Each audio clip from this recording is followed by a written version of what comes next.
ధర్మస్థల ఈ పుణ్యక్షేత్రం కర్ణాటక రాష్ట్రంలో దక్షిణ కన్నడ జిల్లాలో ఉన్నది. ఇక్కడ శివుణ్ణి శ్రీ మంజునాథ స్వామి రూపంలో దర్శించుకుంటాం. ధర్మస్థలలో నేత్రావతి నది సస్యశ్యామలంగా ప్రవహిస్తూ ఉంటుంది.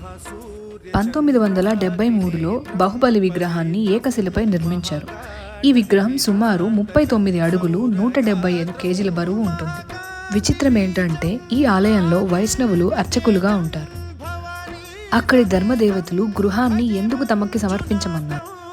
ఈ గుడి ఆలయంలో కాకుండా ఎందుకు గృహంలో ఉంది? అసలు హెగడే కుటుంబానికి ధర్మస్థలికి ఉన్న సంబంధం ఏంటి?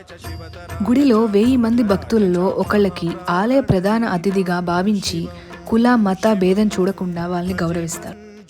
ఈ పుణ్యస్థలాన్ని ధర్మస్థలి అని ఎందుకు పిలుస్తారు? శ్రీ మంజునాథ మూవీకి ఈ గుడికి ఉన్న సంబంధం ఏంటి అన్న ఇంట్రెస్టింగ్ విషయాలు స్థల పురాణం లాంగ్ వీడియోలో తెలుసుకుందాం. Thanks for watching this video. Please subscribe.